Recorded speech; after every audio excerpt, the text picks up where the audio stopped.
आज हम सब यहाँ स्पीक में के अंतर्गत होने वाले सांस्कृतिक कार्यक्रम के तक इकट्ठे हुए हैं। स्पीक में के क्या है?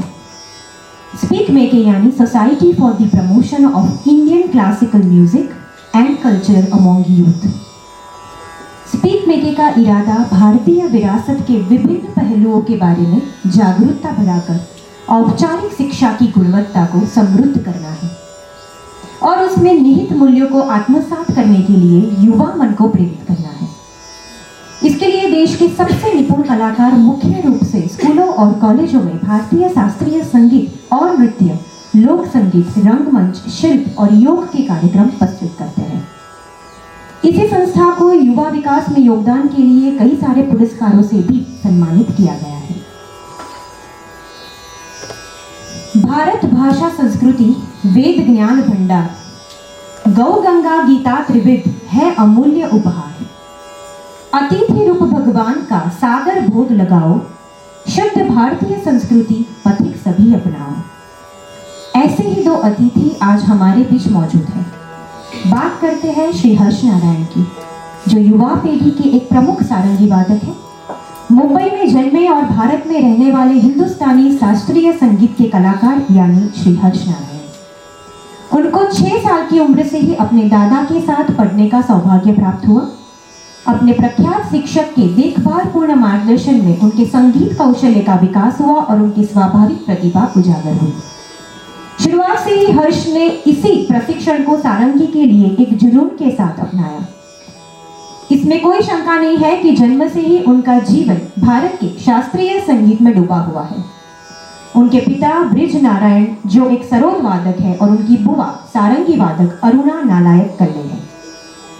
सबसे पेचीदी बात यह है कि उनके दादा और कोई नहीं बल्कि प्रसिद्ध सारंगी वादक पंडित श्रीराम नारायण है, जिन्हें दुनिया भर के विशेषज्ञों द्वारा भारतीय शास्त्रीय संगीत के सर्वोच्च क्रम के एकल वाद्य यानी कि सोलो इंस्ट्रूमेंट के रूप में सारंगी को सबसे आगे लाने का श्रेय दिया जाता है। यह संगीत नींव उस्तादों के एक परिवार द्वारा अच्छी तरह से कठोर प्रशिक्षण एक गुण की ओर ले जाता है, जिसे श्री हर्ष की संगीत प्रस्तुतियों में भी देखा जा सकता है। जहां उनकी संगीत धारणा की गहराइयों ने उन्हें अखिल भारतीय से अव्वल श्रेणी यानी कि ए ग्रेड आर्टिस्ट का दर्जा दिया है, श्री हर्ष नारायण ने अपने दादा पंडित राम नारायण के 75वें जन्मदिन समारोह के अवसर पर नेहरू सेंटर मुंबई 2002 में 16 साल की उम्र में ही अपना पहला बड़ा प्रदर्शन करना शुरू कर दिया था। इस संगीत समारोह की रिकॉर्डिंग्स बहुत ही अनोखी है, क्योंकि यह पहली बार था जब सारंगी वादकों की 3 पीढ़ियों ने मंच पर एक साथ प्रदर्शन किया था, जिसमें पंडित राम नारायण, बेटी अरुणा नारायण कल्ले और पोते हर्ष नारायण तीनों एक साथ उपस्थित थे। 2003 में उन्होंने रॉयल फेस्टिवल हॉल लंदन में अपना पहला अंतर्राष्ट्रीय प्रदर्शन दिया।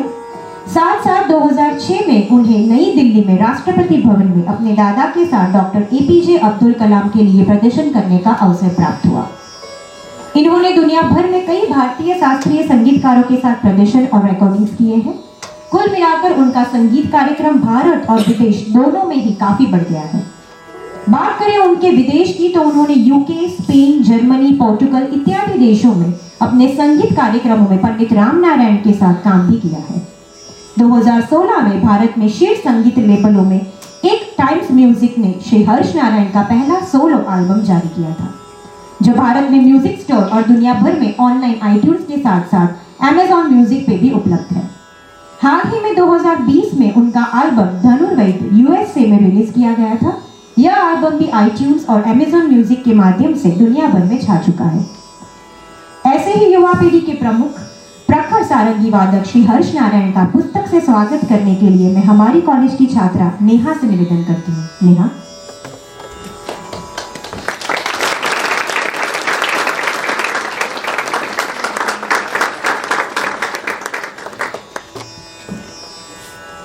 थैंक यू हर्ष। श्री रूपक पवार एक ऐसे कलाकार हैं जिन्होंने अपने अथाक और लगातार रियाज के साथ तबला वादन की भारतीय ढोलक कला की दुनिया में अपने लिए एक अनोखी जगह बनाई है। विश्व प्रसिद्ध तबला वादक पंडित सदाशिव पवार के पुत्र और शिष्य होने के नाते उन्होंने फर्रुखाबाद घराने के तहत अपना प्रशिक्षण शुरू किया है।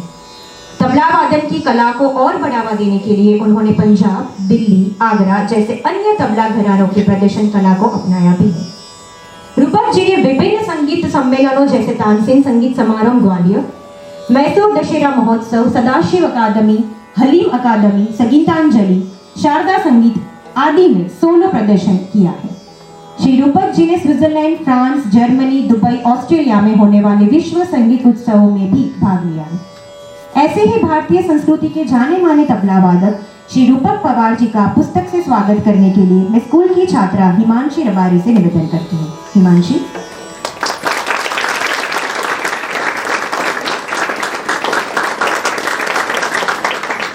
Thank you Rupak ji. अभी दोनों आर्टिस्टों से निवेदन है कि वो अपनी कला का फैलावा आप सबके बीच में प्रस्तुत करें और आप सबको निवेदन है कि आप शांति से, बिना किसी आवाज़ से उन्हें शांति से सुने और आपको जो भी पूछना होगा वो आप कार्यक्रम के बाद उनसे पूछ सकते हैं। Thank you.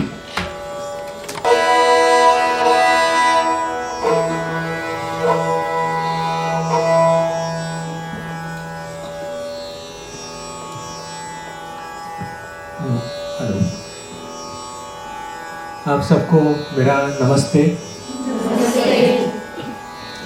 मैं सबसे पहले धन्यवाद करना चाहूँगा रिद्धि जी का, जिन्होंने इतना वंडरफुल इंट्रोडक्शन दिया मेरे और रूपक जी के बारे में, और पूरे स्टाफ का जिन्होंने हमें यहाँ इनवाइट किया ताकि मैं थोड़े हमारे शास्त्रीय संगीत की बात कर सकूँ, और ख़ास करके इस इंस्ट्रूमेंट जो आप मेरे कंधे पे देख रहे हैं, सारंगी।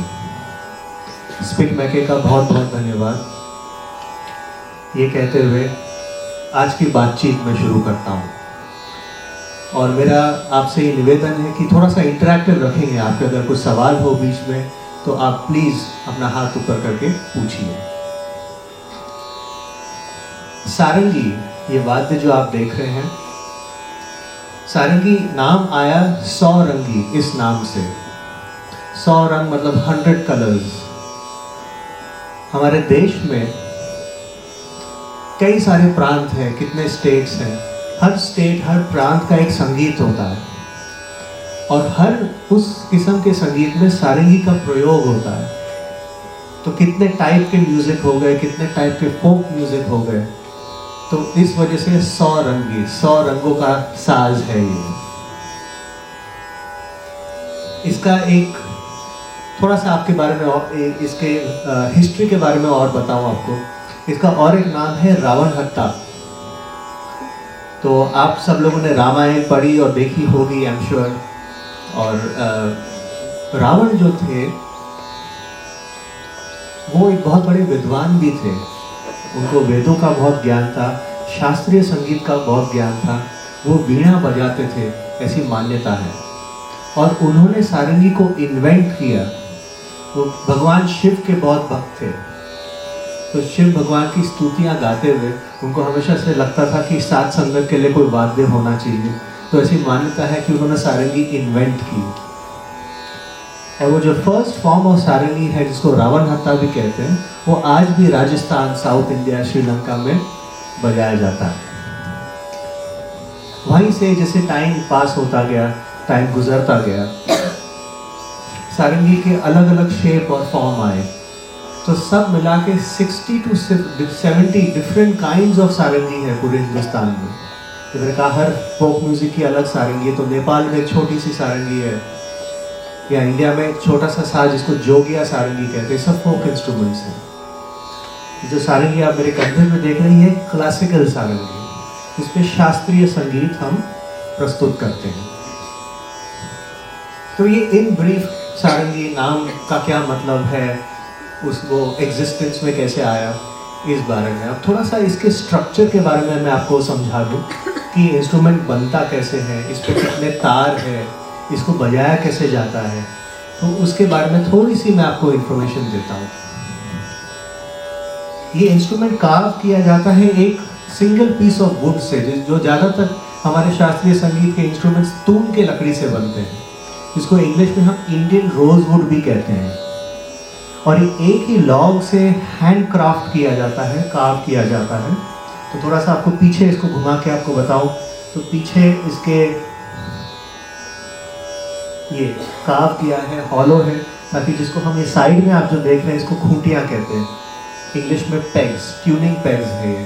तो जितने तार लगते हैं इन पेग्स पे फिट किए जाते हैं और इसको हम ट्विस्ट करते हैं ताकि सुर हम ऊपर नीचे कर सकें। जो सारंगी का नीचे का पोर्शन है इसको हम कहते हैं साउंड बॉक्स। ये भी हॉलो है और इसको कवर किया गया है ड्राइड गोट स्किन से। गोट स्किन इस पे चढ़ाया गया है और ये अंदर से बिल्कुल खाली है, बिल्कुल हॉलो है। इस साउंड बॉक्स के ऊपर, गोट स्किन के ऊपर एक लेदर का बेल्ट आप शायद दूर से देख सक रहे होंगे। ये लेदर बेल्ट फिक्स किया गया है पीछे स्क्रू से on the bottom of the sarangi और ये दोनों तरफ से बेसिकली पास होता है। इस लेदर बेल्ट के ऊपर एक ब्रिज फिट किया गया है और सब जितने तार आप देख रहे हैं सारंगी, उस ब्रिज के थ्रू जाके बॉटम पे उसको बांधा जाता है या फिक्स किया जाता है। सब मिला के इसके 40 तार हैं, 40 स्ट्रिंग्स। 3 मेन बजाने के तार इन द सेंस जिसपे हम सुर लेफ्ट और राइट हैंड से प्ले करते हैं और 37 सिंपैथेटिक स्ट्रिंग्स हैं जो कि स्टील स्ट्रिंग्स हैं। इसको हम कहते हैं सिंपैथेटिक स्ट्रिंग्स का और दूसरा नाम है रेजोनेटिंग स्ट्रिंग्स। तो जो हम सुर बजाते हैं सारे गा मा पा धा नी सा, आपकी यहाँ म्यूजिक क्लास होती है, मैंने सुना है। रिद्धि जी से मैं थोड़ी बात कर रहा था, आई एम श्योर आप सब अवेयर हैं सरगम से, सारे गा मा पा धा नी सा। तो जब हम सरगम बजाते हैं कुछ भी तो ये तार बैकग्राउंड में वाइब्रेट करते हैं। तो सिंपैथेटिक स्ट्रिंग्स थोड़े से मैं आपको प्ले करके शेयर के बताता हूँ।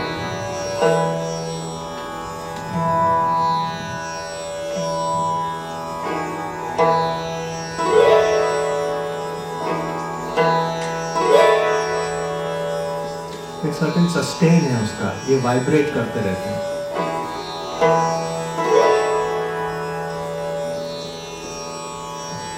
तो ये हुआ उसका स्ट्रक्चर। सारंगी एक धनुर्वाद्य है। धनुर्वाद्य मतलब वो साज जो गज से बजाया जाता है, इसको हम कहते हैं गज, बो। अब वायलिन, वियोला, ये थोड़े वेस्टर्न इंस्ट्रूमेंट्स देखे ही होंगे आपने। तो वायलिन, वियोला भी धनुर्वाद्य है, गज के साज है। तो इंडिया का सबसे फर्स्ट धनुर्वाद्य है सारंगी। कुछ दूसरे हमारे धनुर्वाद्य जिसमें मैं ज़्यादा टेक्निकल डिटेल में नहीं जाना चाहता, दिलरुबा हुआ, इसराज, सरंगा, ताउस, ये कुछ इंडिया के दूसरे साज हैं। बट कमिंग बैक टू सारंगी, इससे जो साउंड जो आती है वो गज, जब हम लेफ्ट टू राइट करते हैं या राइट टू लेफ्ट, उससे साउंड प्रोड्यूस होती है। गज चलता है, जो 3 मेन प्लेइंग स्ट्रिंग्स है, ब्रिज के 2-3 सेंटीमीटर ऊपर बो मूव होता है तो साउंड प्रोड्यूस होती है। तो उदाहरण के तौर पे आपको मैं उसका सिर्फ लेफ्ट टू राइट मूवमेंट और साउंड कैसे आती है थोड़ा सारंगी का वो डेमोन्स्ट्रेट करके बताता हूँ।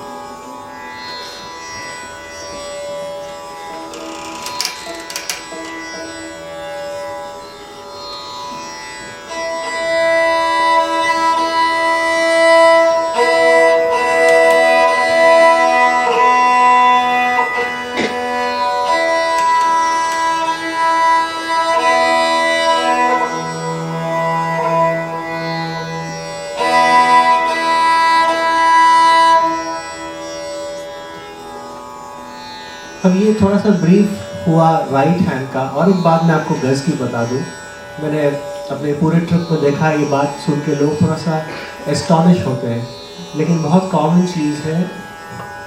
गज कार्व किया जाता है वही तूल की लकड़ी से ज़्यादातर, मगर अब ये जो वाइट देख रहे हैं इस पे, ये है हॉर्स टेल हेयर, घोड़े के पूंछ के बाल।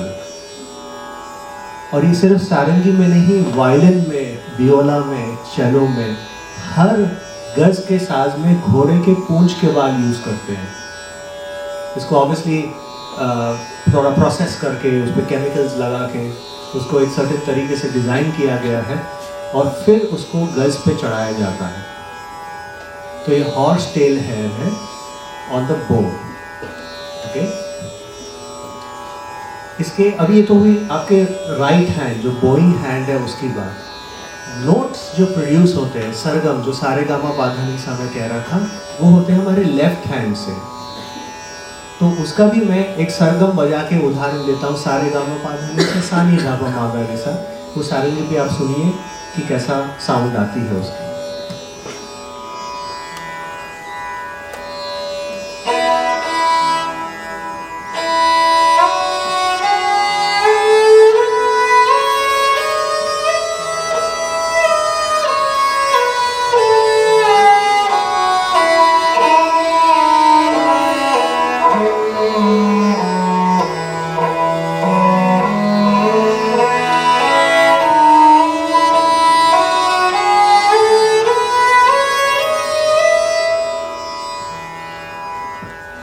भाई ये मैं जब डेमोन्स्ट्रेट कर रहा हूँ, साथ साथ में और एक बात बता दूँ, क्योंकि आप म्यूजिक थोड़ा सीख रहे हैं, समझ रहे हैं, इसमें ऑक्टेव्स का आप कॉन्सेप्ट समझते होंगे, या सप्तक जिसको हम कहते हैं हिंदी में, इंग्लिश में कहते हैं ऑक्टेव्स। तो बेस के कुछ नोट्स होते हैं, मिडिल ऑक्टेव या सप्तक के कुछ नोट्स होते हैं, थर्ड ऑक्टेव के। सारंगी में सब मिला के 4 सप्तक हैं। तो कम से कम 2.5-3 सप्तक में मैं सारे गामा पाधा नी सब बजाता हूँ। उसके साउंड रेंज का आपको थोड़ा सा समझ में आएगा कि सारंगी जब बेस नोट्स में बजती है तो कैसे बजती है, जब मिडिल ऑक्टेव में बजती है तो कैसे, थर्ड ऑक्टेव में जब बजती है तो कैसे बजती है। उदाहरण के तौर पे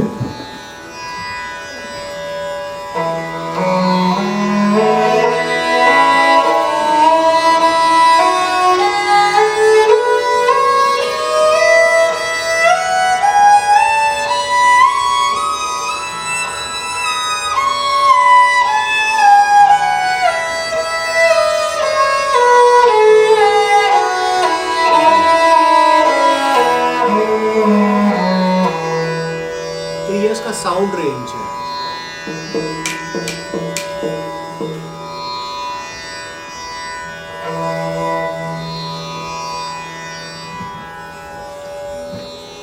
तो ये था इन ब्रीफ अबाउट सारंगी, उसकी हिस्ट्री, उसका प्लेइंग टेक्निक, उसको कैसे प्ले करते हैं।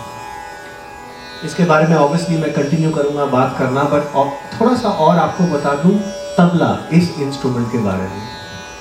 तबला भी हमारे शास्त्रीय संगीत में बहुत इम्पॉर्टेंट इंस्ट्रूमेंट है, अकम्पनिंग इंस्ट्रूमेंट है, और इसमें एकल वाद्य में भी इसमें बहुत काम हुआ है।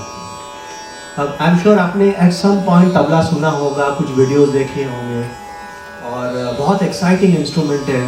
उसमें हाथ तेज चलते तो सबको बहुत खुशी होती है, बिकॉज बेसिकली परकशन इंस्ट्रूमेंट है और एक एक्साइटमेंट होता है।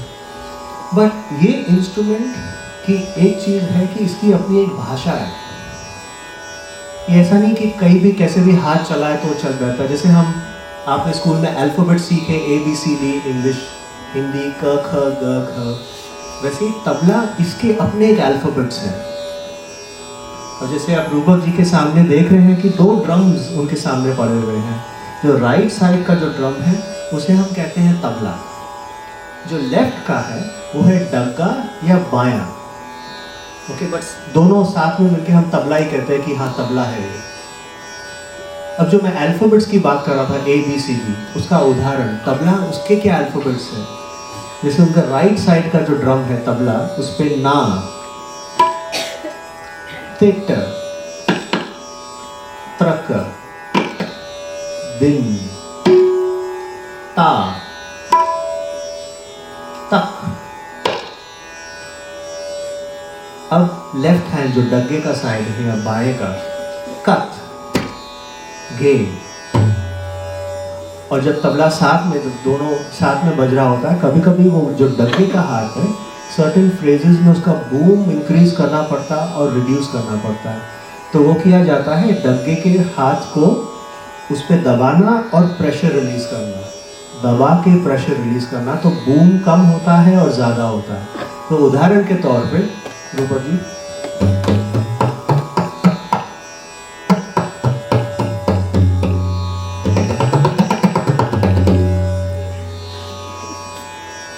अब ये तो उसके अल्फ़ाबेट्स हुए ABCD। आप स्कूल में जा रहे थे, फिर आप वर्ड सीखते हैं, फिर सेंटेंस फॉर्मेशन सीखते हैं, फिर ऐसे सीखते हैं, उसका ये सेम प्रोसेस है। अभी वर्ड्स कुछ सुनिए आप। धा, धीर, धीर किट तिर किट तक ता तिर किट तक धीर किट तक धा तकिट धाकिट तक धीरे धीरे किट तक त्रिकट त्रिकट त्रिकट त्रिकट तक तक दिगनदा त्रिकट तक दिगनदा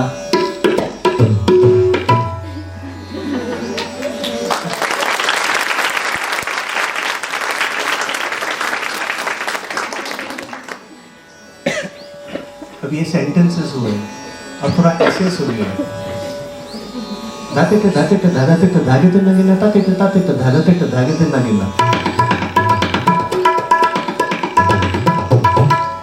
ता धृकृत धाग गिरतने गिरता धृकृत धाग गिरतने गिरता धृकृत धाग गिरतने गिरता धृकृत धाग गिरतने गिरता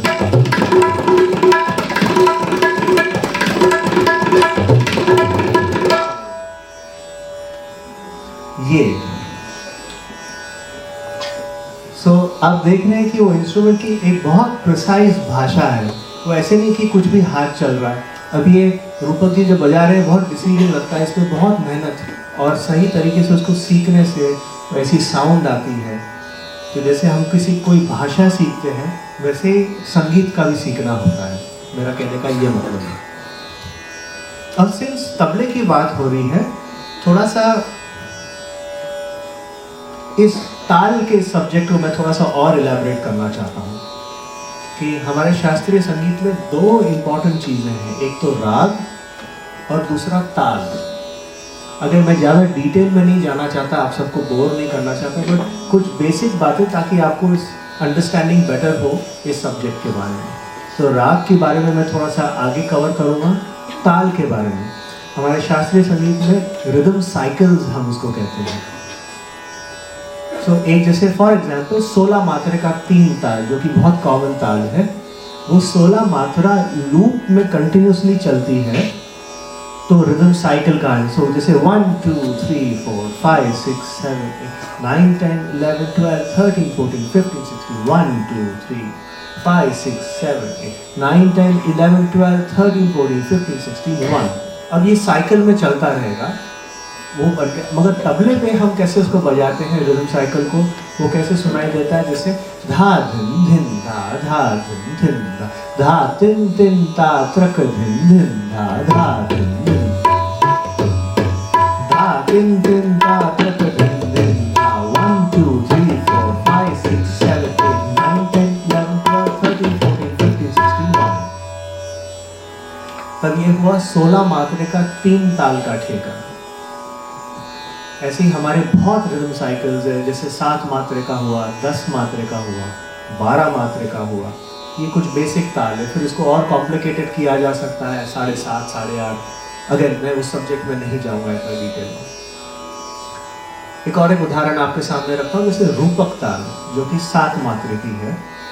1 2 3 4 5 6 7 1 2 3 4 5 6 7 तिन तिन ना धिन ना धिन ना तिन तिन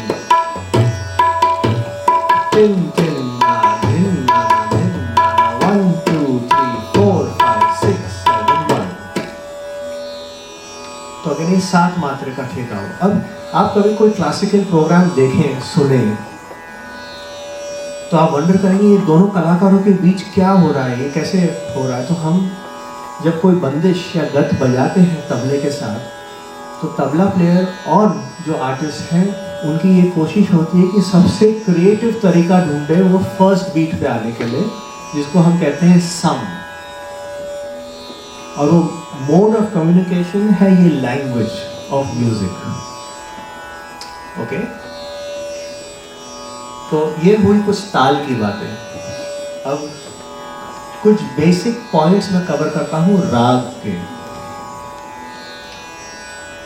हमारा जो शास्त्रीय संगीत का राग सिस्टम है, आप सब जानते हैं कि बहुत पुराना है, मगर एट द सेम टाइम बहुत एडवांस्ड भी है। हमारा राग जैसे मॉर्निंग राग हुआ, आफ्टरनून, इवनिंग, ये हमारे ऋषि मुनियों ने ऐसे डिज़ाइन किया है जैसे हम उठते हैं सुबह में, हमारे स्टेट ऑफ माइंड कुछ और होता है, blood pressure, body temperature is very different, जो कि शाम को दोपहर में हो, शाम को हो या रात को हो। तो ये बहुत सोची समझी हुई साइंस है कि मॉर्निंग राग में क्या सुर आने चाहिए, आफ्टरनून, इवनिंग और रात के राग में। इस पे स्टडी अभी हो रहा है, म्यूज़िक फॉर हीलिंग और ये सब आप सुनते होंगे।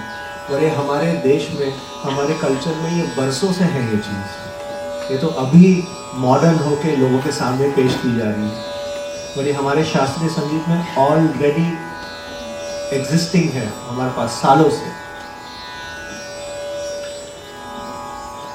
अब जब परफॉर्मेंस होता है किसी राग, कोई भी क्लासिकल म्यूजिक का, तो हम कहते हैं कि हम ये राग बजा रहे हैं, मतलब उस परफॉर्मेंस में होता क्या है, फ्लो क्या है उस परफॉर्मेंस का, अलग अलग फेजेस में होता है वो, या अलग अलग मोमेंट्स आते हैं उसमें। शुरुआत होती है अलाप से। अब यहाँ पे इसमें जाने से पहले मैं बता दूँ, हर राग का एक कैरेक्टर है, एक इमोशन है। जैसे भक्ति रस के राग हुए, श्रृंगार रस के राग हुए, वीर रस के राग हुए, ये अलग अलग इमोशंस हैं। तो उन इमोशंस को हम बाहर निकालने की कोशिश करते हैं शुरुआत में ही अलाप के माध्यम से। और अलाप एक स्लो पार्ट है जिसमें राग को फर्दर डेवलप किया जाता है, इलैबोरेट किया जाता है, और तो बेसिकली वही इमोशन राग की हम बाहर निकालने की कोशिश करते हैं। फिर आता है उसके बाद जोड़। जोड़ भी एक अलाप का ही पार्ट है, बट उसका एक रिदम होता है साथ साथ में। और फिर आती है तान्स, जो कि कुछ फास्ट फ्रेजेस है।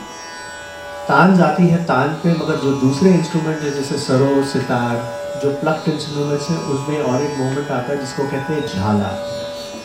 ओके, अब मैं जानता हूँ ये सब बहुत इंफॉर्मेशन है, मगर कुछ उदाहरण के तौर पे अलाप क्या है, जोड़ क्या होता है, ताने क्या होती हैं, आपके सामने में थोड़ा सा उदाहरण रखता हूँ। और भाई ये कर रहा हूँ मैं, जैसे हम कोई भी राग चेंज करते हैं तो सारंगी को ट्यून करना बहुत ज़रूरी है। उसके जो सिंपैथेटिक स्ट्रिंग्स जो मैंने आपको छेड़ के बताए थे शुरू में, तो मैं इसको ट्यून करूँगा। सुबह का राग है एक गुजरी टोरी। सो 1 मिनट में ट्यूनिंग करके मैं अलाप आपके सामने पेश करता हूँ फॉर अ फ्यू मिनट्स।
जोड़, जो कि आप मेरे राइट हैंड में देखेंगे थोड़ा सा मूवमेंट, मतलब रिदम आएगा बोइंग हैंड में, और लेफ्ट हैंड में वही थोड़े अलाप बेस्ड फ्रेसेस रहेंगे।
ये था जोड़। अब कुछ फास्ट फ्रेज जिसको हम तान कहते हैं, ये थोड़ा सा उदाहरण के तौर पे आपके लिए।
तो ये डिफरेंट फेजेस मैंने 2-3 मिनट आपको बजाय क्लासिकल म्यूजिक में जनरली होते हैं, अलाप, जोड़, तान। उसके बाद जो आता है एक कोई कॉम्पोजिशन, बंदिश या गत हम उसको कहते हैं, जो कि मैं प्ले करूँगा। और इसी राग में, गुजरी टोन में 12 बीट रिदम साइकिल में एक ताल। मैंने आपको रिदम साइकिल्स का थोड़ा सा एक्सप्लेन किया था, 16 मात्रा लूप में चलती है, 7। अभी 12 बीट्स लूप में चलेंगे। और इसमें क्या होगा, जैसे गत में अंदर विद इन द 12 बीट्स में डेवलपमेंट करना शुरू करूँगा, और हम क्रिएटिवली कोशिश करेंगे कि सम पे, फर्स्ट बीट पे हम कैसे आए। तब आपको 12 बीट्स कैसे सुनाई देंगे, 2 मिनट उदाहरण के तौर पे, ऐसे 1 2 3 4 5 6 7 8 9 10 11 12 1 2 3 4 5 6 7 8 9 10 11 दिन दिन धागेतर तुमना कत्ता धागेतर धन्ना दिन दिन 1 2 3 4 5 6 7 8 9 10 11 12 1। ठीक है, तो इसी ताल में 12 बीट्स चलते रहेंगे और मैं गत प्रस्तुत करता हूँ राग गुजरी टोली। तो ये कुछ आप मिनट सुन के देखिए।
सो यूजुअली आप देख रहे थे हम आंख बंद करके कुछ एक दूसरे से म्यूज़िक की लैंग्वेज में बात कर रहे हैं। आई होप आपको थोड़ा बहुत समझ आया कि हम क्या कोशिश कर रहे हैं, कि 12 मात्रे का रिदम साइकिल चल रहा है, उसमें ही हम क्रिएट कर रहे हैं, अलाप के फ्रेजेस आए, कुछ तान के फ्रेज आए, और कैसे हम क्रिएटिवली फर्स्ट बीट में हम साथ में आ सके, वो कोशिश थी। तो यहाँ पे जरा मैं 2 मिनट रुक के, अगर किसी के कुछ क्वेश्चंस हो तो I will be very happy to answer. अगर कोई सवाल पूछना चाहता है, कुछ प्रोसेस पे डाउट है, सारंगी पे, जो भी सो फार हमने कवर किया है।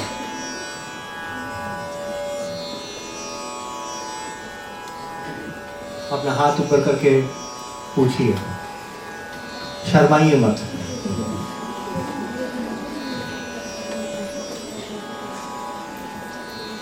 Yes please. यस, मेरा क्वेश्चन ये है कि एक मिनट नाम बोलो।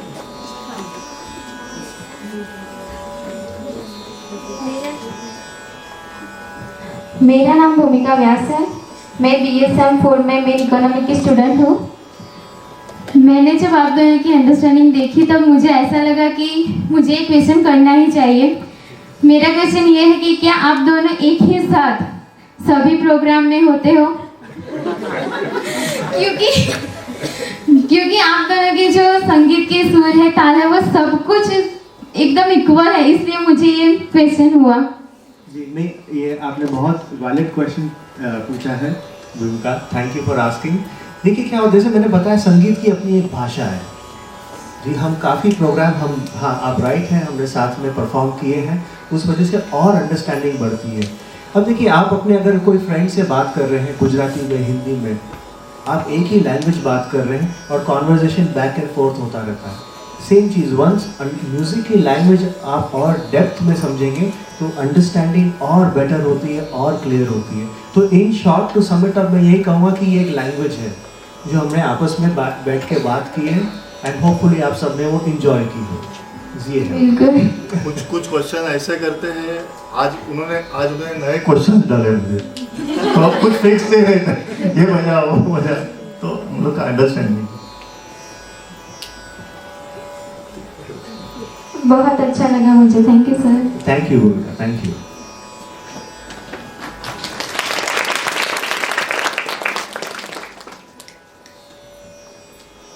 और किसी को कोई भी क्वेश्चन आप प्लीज, मैं थोड़ा सा चाहता हूँ कि इंटरैक्टिव हो, वरना मैं ही बात करता रहूँगा, मैं ही बजाता रहूँगा, उसमें मज़ा नहीं आएगा। आपके जो डाउट्स हो संगीत के बारे में, इस इंस्ट्रूमेंट के बारे में, या इवन तबला के बारे में, आप प्लीज़ ये फोरम में आगे आइए और पूछिए।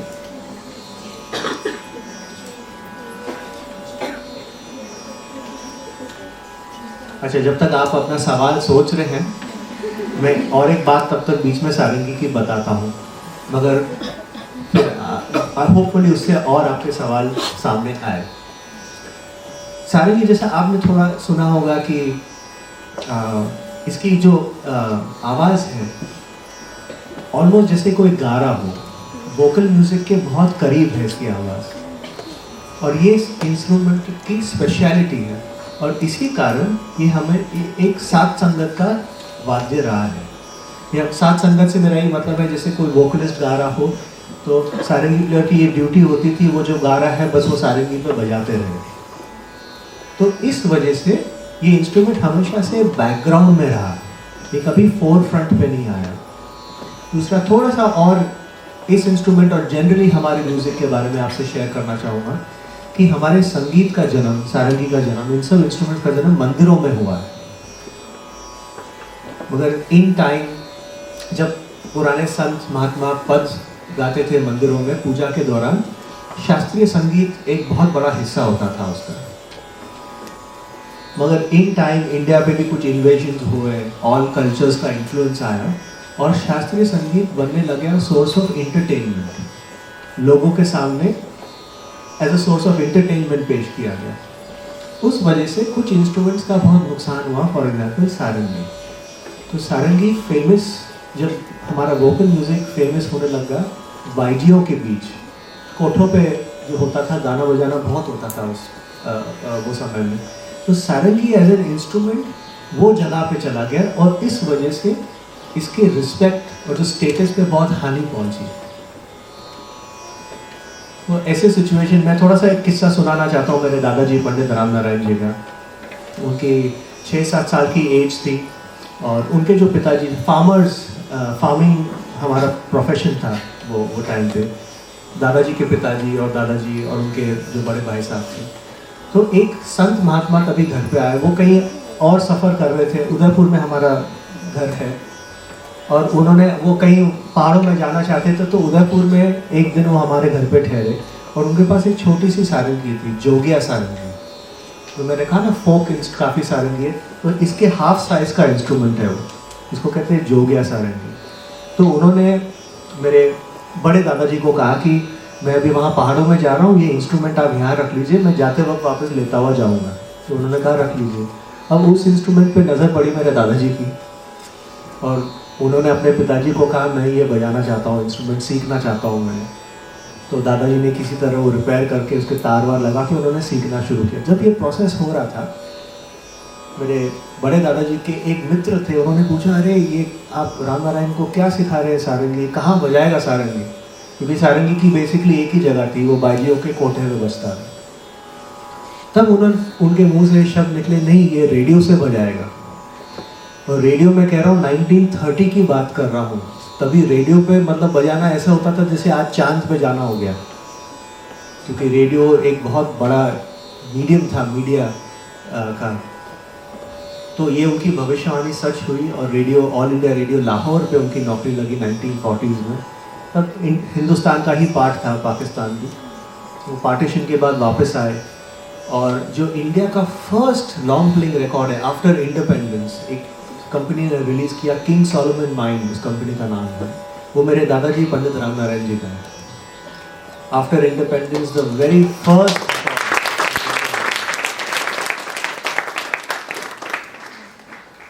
और वहाँ से सारंगी को लोगों ने थोड़ा एक अलग रूप में सुनना शुरू किया। फिर वहाँ से उनको मौका मिला कि वो विदेशों में जाके सारंगी वादन अपना प्रस्तुत करें, जैसे America, Canada, all over Europe, Russia, Japan, China, Australia, New Zealand, मतलब आप उस कंट्री का नाम ले लीजिए, और उन्होंने जाके सारंगी वहाँ परफॉर्म किए। वो भी सबसे top stages of the world music, वहाँ पे उन्होंने जाके परफॉर्म की इन द मोस्ट रिस्पेक्टेबल वे। तो एक तरीका जहाँ सारंगी का कोठे पे जो एसोसिएशन था, और दूसरी तरफ मेरे दादाजी ने उसको कम्प्लीटली अलग पहचान दी है। उन्हीं के काम के कारण आज मुझे ये मौका मिला इस इंस्ट्रूमेंट के सामने आपके सामने आके इस इंस्ट्रूमेंट की बात करने का, उनके कारण यहाँ बैठा हुआ हूँ। तो अनफॉर्चुनेटली हमारे देश में शास्त्रीय संगीत को लेके, हमारे वाद्यों को लेके बहुत लिमिटेड इन्फॉर्मेशन अवेलेबल है। मैंने कोशिश की है सबसे बेसिक तरीके से आपको एक्सप्लेन करूँ कि हमारा म्यूज़िक क्या है और हमारा ये साज क्या है, और ख़ास करके सारंगी क्या है। सारंगी की और एक बात, वो जो प्लेइंग मैंने बताया था सरगम बजा के, जो वायलिन, वियोला या गिटार तो आप सब जानते ही होंगे, ये सब इंस्ट्रूमेंट्स पे जो सुर आते हैं वो फिंगर टिप्स से बजते हैं, फिंगर टिप्स से। सारंगी पे जो सुर है, मतलब आप तार को फिंगर बोर्ड के ऊपर दबाते हैं अपनी टिप से ऐसे, तो सारंगी पे नोट्स बजते हैं क्यूटिकल से, थोड़ा सा स्किन, थोड़ा सा नेल, वो जो आपका पोजीशन है यहाँ पे हाथ पे, तो वो हम तार के अगेंस्ट प्रेस करते हैं तो सुर आते हैं। तो और ये कारण है कि इसमें सुर में रहना बहुत मुश्किल है इस इंस्ट्रूमेंट में। ये कारण है one of the most difficult instruments in the world. वो क्यूटिकल से बजता है वो। तो ये थोड़ा सा और इन्फॉर्मेशन सारंगी के बारे में। और ये भी मैं कहना चाहूँगा, मेरे शिक्षा में मेरे पिताजी पंडित ब्रिज नारायण जी का भी बहुत योगदान है। उनसे भी मुझे, मेरे ऐसे गुरु मेरे घर पे मिले, so I feel very very lucky. तो ये कुछ बात, किसी को कुछ सवाल आया माइंड में या मैं? जी जी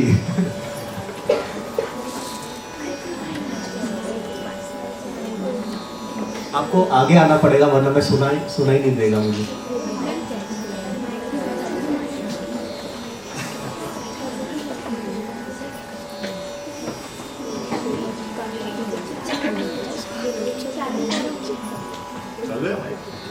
Hello, my name is Rubina Diwan, BSM 6 Economics and NCC Cadet। मेरा सवाल आपसे ये है सर जी कि आपने जो अपने हिसाब से हमारे सामने पेश किया कि हम इस तरह से परफॉर्म करते हैं, लेकिन एक बाजीराव मस्तानी करके एक मूवी है, उसमें भरपूर मात्रा में ये सब संगीत वाद्यों का यूज़ किया गया है। तो उसके एक लाइन पे आप ये ताल दे सकते हो? मतलब आप कह रहे जैसे वो टाइप का गाना हाँ। हाँ, तो बेसिकली क्या है कि सारंगी में मैंने कहा हर प्रकार का संगीत आप बजा सकते हैं, तो जिसमें फिल्म संगीत भी इंक्लूड होता है। और एक बात मैं आपके सवाल से ही के माध्यम से और सबसे शेयर करना चाहूँगा। 1950 से लेके 1980 तक जितनी फिल्म्स हैं, जितने फिल्म के गाने आप सारंगी जिसमें सुनिए मेरे दादाजी की बजी हुई है, उन्होंने इंट्रोड्यूस किया।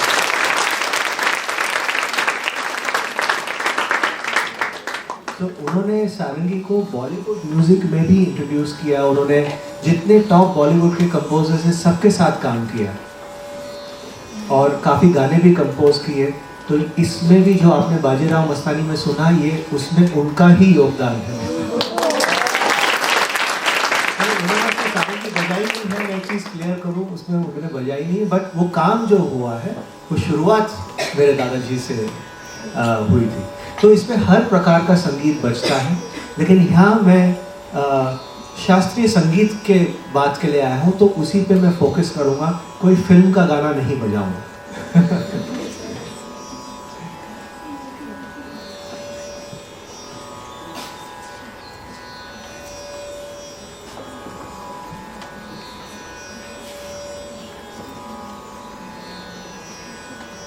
मुझे ऐसा लग रहा है कि कुछ सवाल है चेहरों पे, लेकिन वो पूछ नहीं रहे हैं, शर्मा रहे हैं। हाँ जी प्लीज। मैं आपसे दूसरा सवाल करना चाहती हूँ जी। आपके कंधे पे जो सारंगी है वो पीढ़ी दर पीढ़ी से चलती आती है कि आपकी पर्सनल है कि आपके दादाजी की है? ओके, इसके बारे में भी मैं थोड़ा सा आपको बताऊंगा। यहाँ यूजली हमारे इंडियन इंस्ट्रूमेंट्स का जो मेंटेनेंस है वो बहुत पुअर तरीके से किया जाता है। इस पर भी कोई रिसर्च या समझ नहीं हुई। जैसे वायलिन का आप देखते हैं, स्ट्रैडिवैरिस वायलिन हुआ, 300 साल पुराना वायलिन, 400 साल पुराना, और वहाँ वेस्ट में ये प्रथा है कि वो टीचर अपने अच्छे स्टूडेंट को इंस्ट्रूमेंट पास डाउन करते हैं। इंडियन म्यूज़िक में कुछ घरों में है, कुछ घरों में नहीं है, इन जनरल ओवरलाइन। अब ये इंस्ट्रूमेंट जो आप मेरे कंधे में देख रहे हैं, इसके बारे में आपको थोड़ा सा मैं बताता हूँ कि ये इंस्ट्रूमेंट मेरे दादाजी पंडित राम नारायण जी का है। ये उनको मिला था जब वो 8 साल के थे, और 8 साल पे जो भी सब मैंने बातें की, वो काम किया उन्होंने इंडिया, अब्रॉड, फिल्म म्यूज़िक, वो सब काम इस सारंगी पे हुआ है। और आज उनकी एज है 95। वो रोज़ प्रैक्टिस तो नहीं करते, मगर उन्होंने कहा कि ये इंस्ट्रूमेंट बजते रहना ज़रूरी है, तो ये उन्होंने मुझे पास डाउन किया है। मगर ये इसीलिए इतना स्पेशल इंस्ट्रूमेंट है। यहाँ मैं अंदर आया और मैं अभी आई थिंक रिद्धि दी शायद समझ पाएंगे क्यों मैं किसी को सारंगी दे नहीं रहा, नहीं मैं ही उठाऊँगा, मैं ही लेता हूँ। तो क्योंकि ये जहाँ मैंने रखा हुआ है मेरे दिल के पास, वो एहसास की वो ही जगह है।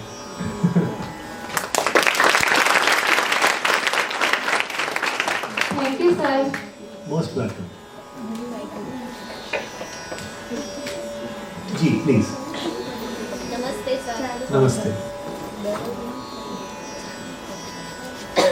नमस्ते सर, मेरा आपसे एक ये सवाल था कि आपने किस साल की उम्र में ये सीखना स्टार्ट किया, और दूसरा सवाल ये कि आपने स्टडी भी किया कि सिर्फ यही गोल था कि यही करना? ओके, ये आपने बहुत अच्छा सवाल पूछा है। इसका भी मैंने 6 साल की उम्र से सीखना शुरू किया था। मैंने वो 6 years old, और ये सारंगी इससे छोटा इंस्ट्रूमेंट था ऑब्वियसली, मगर वो भी मैं लेके बैठता था तो वो भी मेरे से ऊंचा था।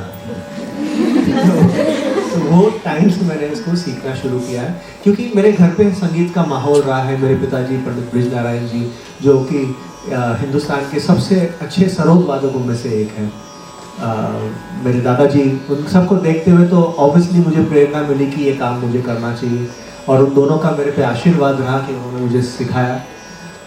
तो ये जर्नी मेरी तब से शुरू हुई, और फर्स्ट टाइम मुझे मेरा जो प्रोफेशनल परफॉर्मेंस था, मेरे दादाजी की 75th बर्थडे सेलिब्रेशन हुआ था नेहरू सेंटर मुंबई में। मेरी 15 साल की उम्र थी, तब मुझे उनके साथ बजाने का मौका मिला। ये मेरा first performance at the age of 15। तो ये शुरुआत है। आई एम सॉरी, आपका सेकंड सवाल क्या था प्लीज? Okay, yes. देखिए, स्टडी के बारे में मैं भूल जाता हूँ, लेकिन आप मत भूलना, आप कृपा मत भूलना। स्टडी के बारे में मैं बताता हूँ। मैंने अपना मास्टर्स किया है, MBA किया है मैंने मार्केटिंग और फाइनेंस में, और मैंने 12 साल कॉर्पोरेट में जॉब भी किया है। लेकिन वो काम जहाँ तक अच्छा चल रहा था, मैं वो एक्सपीरियंस के लिए बहुत ग्रेटफुल हूँ, लेकिन मुझे उस काम का लाइफ में आनंद नहीं आ रहा था। और साथ साथ में मेरी संगीत की शिक्षा और मेरा परफॉर्मेंस चल ही रहा था। तो ऑब्वियसली मेरी रुचि, मेरा मन हमेशा से सारंगी और हमारे म्यूज़िक के साथ रहा है। तो वो सब मैंने अपना जॉब क्विट कर दिया और फुल टाइम अब मैं म्यूज़िक में हूँ। मुझे इस चीज़ से इतना प्यार है।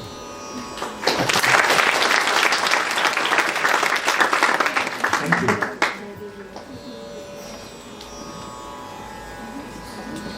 आप पूछ सकते हैं थर्ड सवाल भी, इट्स ओके। मेरी फ्रेंड ने किया वही सवाल मैं रूपक सर से पूछना चाहती हूँ। जी बिल्कुल।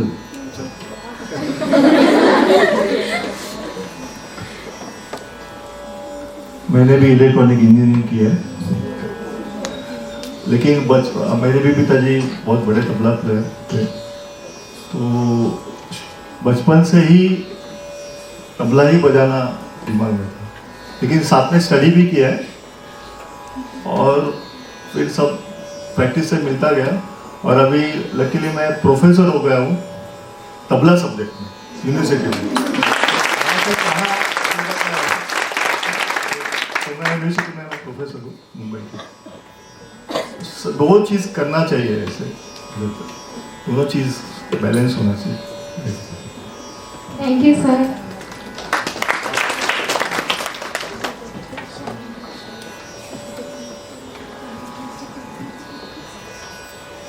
अगर और कोई सवाल ना हो तो फिर मैं एक पीस और आपके सामने प्रेजेंट करता हूँ।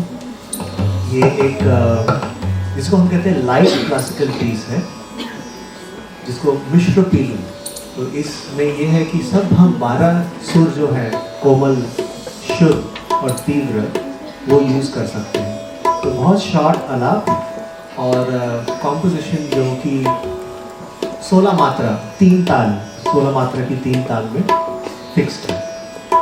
तो राग मिश्र पीलू।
ये था छोटा सा डेमोन्स्ट्रेशन राग मिश्र पीलू। आई होप आप सब ने एंजॉय किया हो। अगर आज अभी भी कोई सवाल है तो मैं I be happy to answer, otherwise you over to पीलू।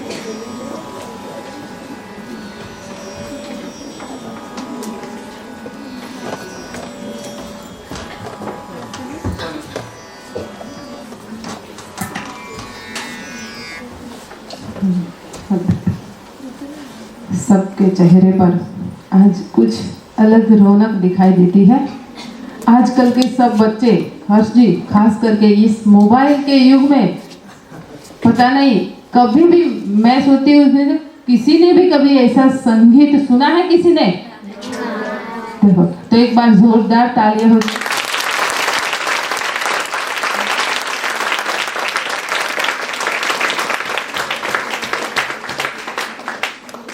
खास करके हम सब लोग, सबके हाथ में जब भी हम फ्री पढ़ते हैं तो मोबाइल पूरा टाइम देखते रहते हैं, लेकिन मोबाइल में भी आपने कभी ऐसा कुछ देखा भी नहीं, जाना भी नहीं और सुना भी नहीं। तो सबसे पहले मैं स्पीक मैगी की वजह से हमें ये जब लाभ मिला है और हमारे भारत के दो महान आर्टिस्ट के जो हमारे समक्ष अभी है, हर्ष जी और रूपक जी, दोनों के लिए मैं तहे दिल से शुक्रिया अदा करना चाहती हूँ और इस संस्था से भी मैं शुक्रिया अदा करती हूँ जिसकी वजह से हमें ऐसे मतलब कि लाभ मिलते रहते हैं। तो हर्ष जी और रूपक जी दोनों के लिए मैं ये संस्था से और हम सब जो अध्यापक हैं सबकी तरफ से धन्यवाद और शुक्रिया अदा चाहती हूँ।